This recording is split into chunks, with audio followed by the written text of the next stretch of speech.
Assalamualaikum warahmatullahi wabarakatuh. Alhamdulillahirabbil alamin wassalatu wassalamu ala asrofil anbiya'i wal mursalin wa ala alihi wa sahbihi ajmain. Puji syukur atas kehadiran Allah Subhanahu wa taala yang mana beliau telah melimpahkan rahmat dan karunia kepada kita semua sehingga kita dapat melaksanakan kegiatan kita sehari-hari. Salawat berangkaikan salam tidak bosan-bosannya kita hadiahkan buat arwah junjungan alam yakninya Nabi Yuna Muhammad SAW. Perkenalkan, nama saya Murniati, NIM 2119274. Dalam kesempatan kali ini saya hadir untuk memenuhi tugas ujian akhir semester dengan mata kuliah perkembangan kurikulum dengan dosen pengampu Ibu Dr. Sito Rahmana MA, yang mana beliau telah mengajukan beberapa pertanyaan. Di sini saya akan menjawab beberapa pertanyaan yang telah diajukan oleh Ibu dosen pengampu. Soal yang pertama, yang mana soalnya sudah dijelaskan dalam Undang-Undang Nomor 20 Tahun 2003, kurikulum adalah seperangkat rencana dan pengaturan mengenai tujuan, isi, dan bahan pelajaran serta cara yang digunakan sebagai pedoman penyelenggaraan pembelajaran untuk mencapai tujuan pendidikan tertentu. Jadi, apakah kurikulum itu dibuat sebagai dasar standarisasi ataukah target pendidikan? Dan apabila waktu pelaksanaan proses belajar mengajar terbatas, maka bagaimana cara membagi waktu agar semua kompetensi dasar dalam kurikulum itu dapat disampaikan semuanya dengan baik? Jawabannya, menurut pendapat saya, kurikulum itu dibuat sebagai dasar standarisasi karena untuk mencapai sebuah target pembelajaran, kurikulum itu merupakan cara untuk mencapai tujuan. Jika satu tujuan yang hendak kita capai, terlebih dahulu kita harus memiliki dasar, dan kurikulum itu harus disesuaikan dengan standarisasinya. Tujuannya agar dapat dimilikinya kemampuan dasar mengenai standarisasi, seperti siswa akan mudah memahami suatu pembelajaran. Bagaimana teori standarisasi itu digunakan untuk memprediksi standarisasi baru. Siswa akan mudah mendapat standarisasi baru. Siswa akan mudah mendapatkan atau memiliki wawasan yang luas sehingga dapat menjelaskan berbagai gejala alam sehari-hari dan lain-lain. Dan menurut saya, cara memanfaatkan waktu yang terbatas itu dengan cara memanfaatkan waktu dengan sebaik-baiknya,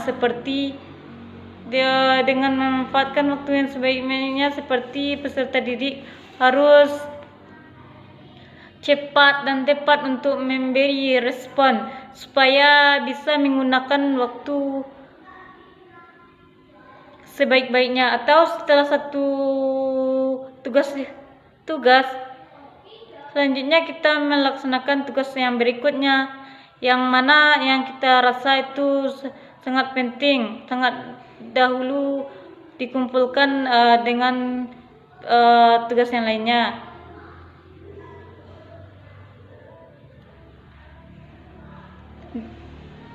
Supaya sesuai dengan kompetensi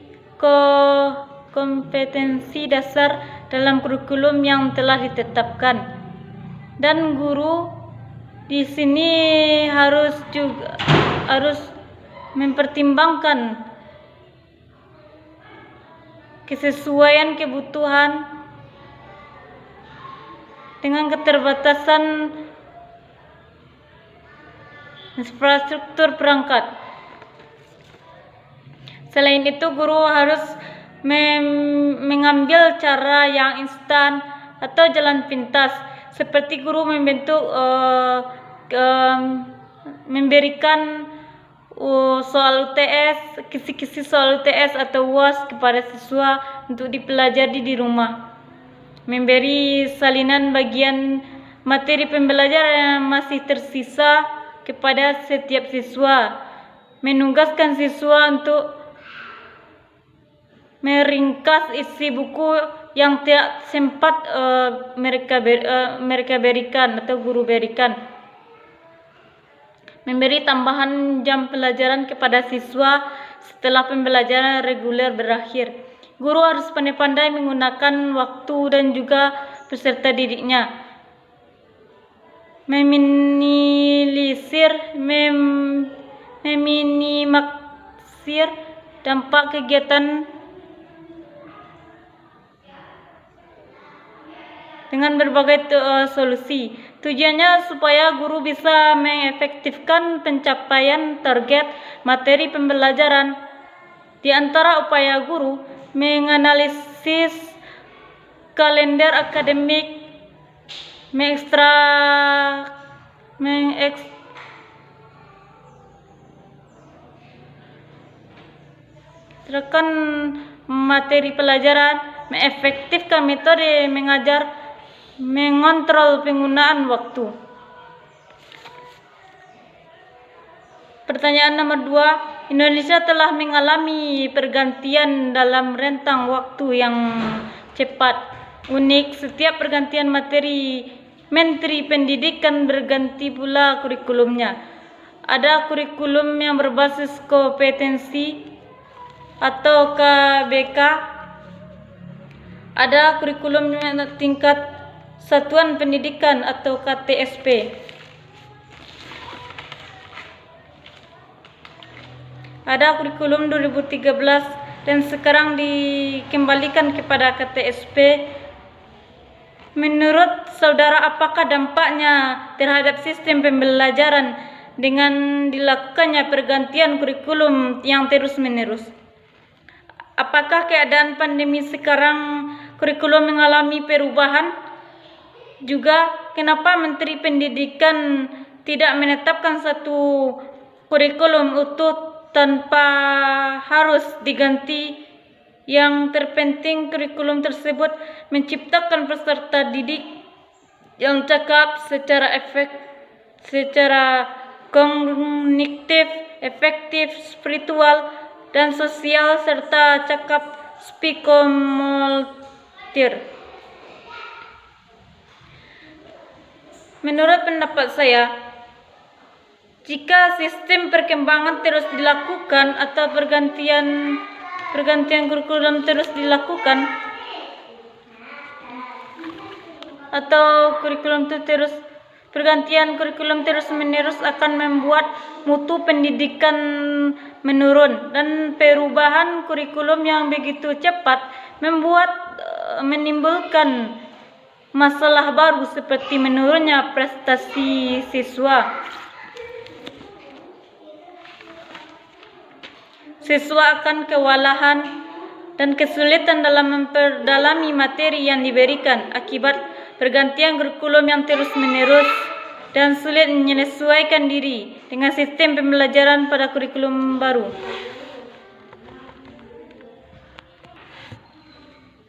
Dan menurut pendapat saya, apakah kurikulum ini mengalami perubahan di saat pandemi?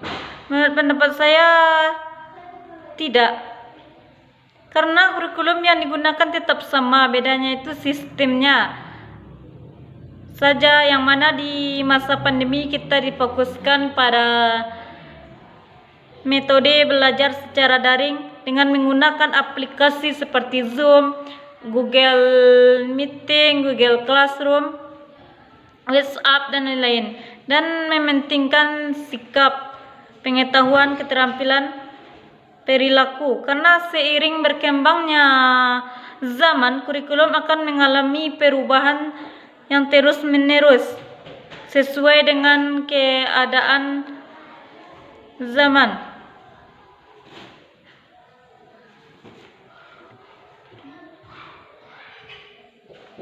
Yang tidak bisa kita gunakan kurikulum 2006 di zaman sekarang, yang mana sekarang pembelajaran bisa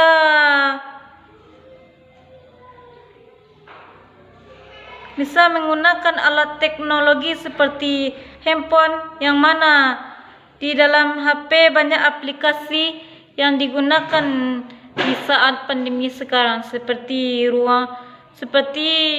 adanya ruangan guru. Selanjutnya pertanyaan nomor 3, yang mana pertanyaannya, pengembangan kurikulum harus didasarkan pada landasan dan prinsip pengembangan yang berlaku agar pengembangan kurikulum dilaksanakan sesuai dengan tujuan pendidikan nasional.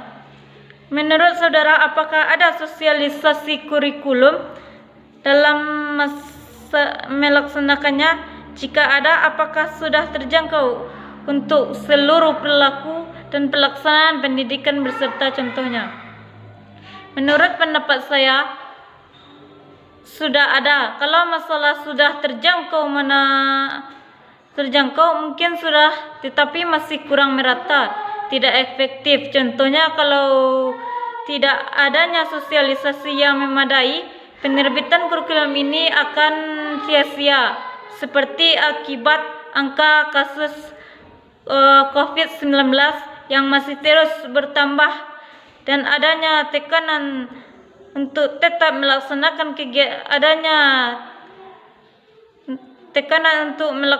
kegiatan belajar di rumah.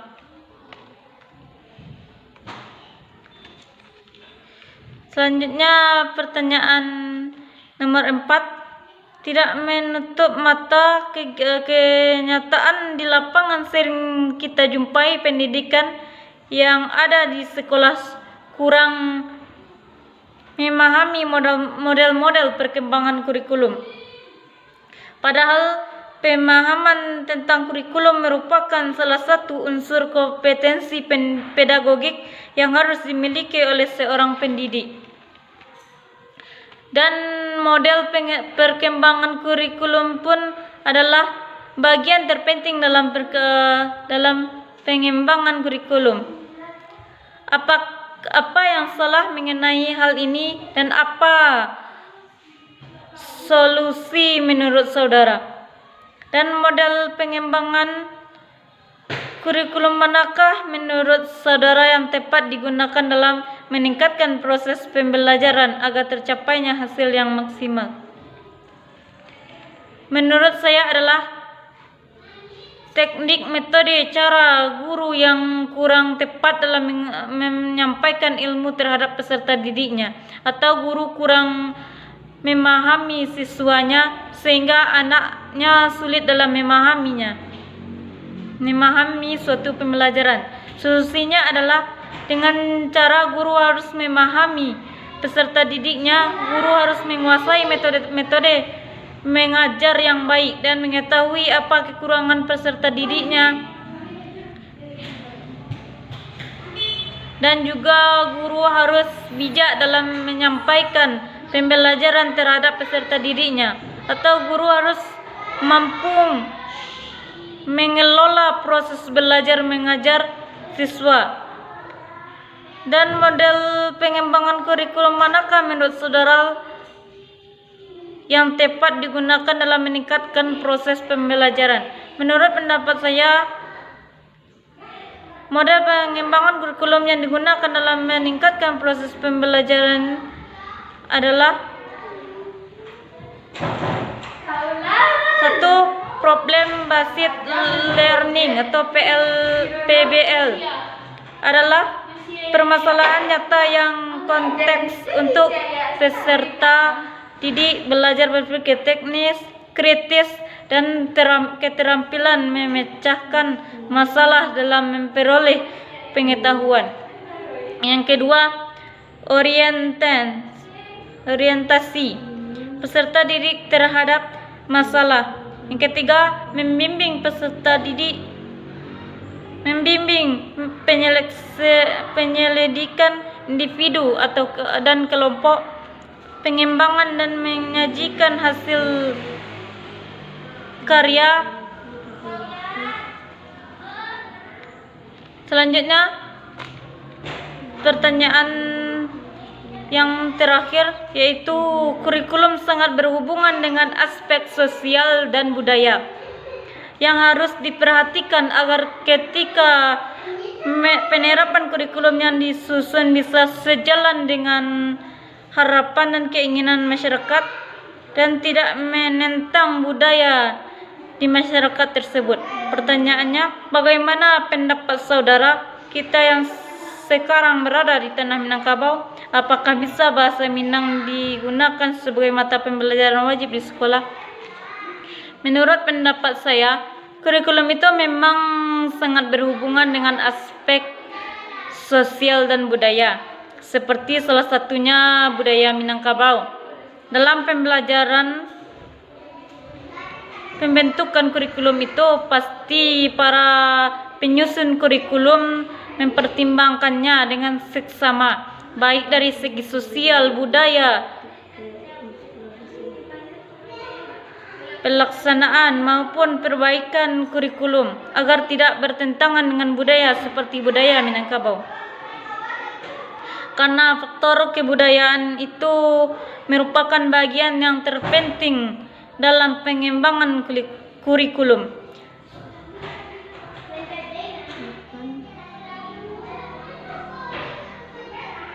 Dengan perubahan individu lahir tidak berbudaya, baik dalam hal kebiasaan, cita-cita, sikap, pengetahuan,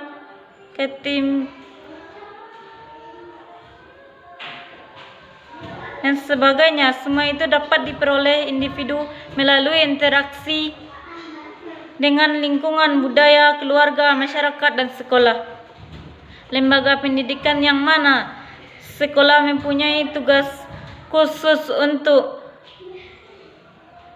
memberi pengaruh kepada peserta didik dengan salah satu alat yang disebutkan. Kurikulum pada dasarnya harus mengakomodasikan aspek sosial dan budaya yang berkenaan dengan kondisi sosial masyarakat yang sangat beragam.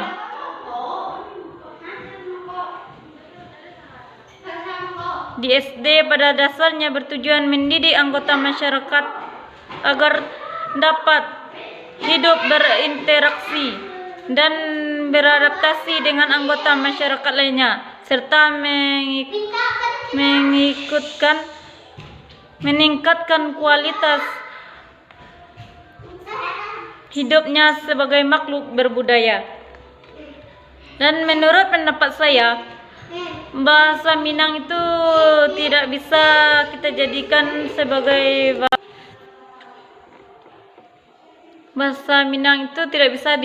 sebagai mata pembelajaran wajib,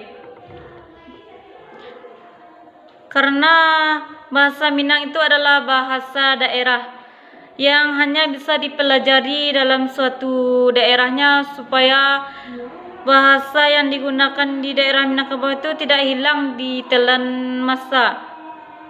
Dan selain itu, bahasa Minang itu juga dipelajari sebagai bahasa pengantar dalam mata pembelajaran bahasa daerah. Mungkin sekian. Assalamualaikum warahmatullahi wabarakatuh.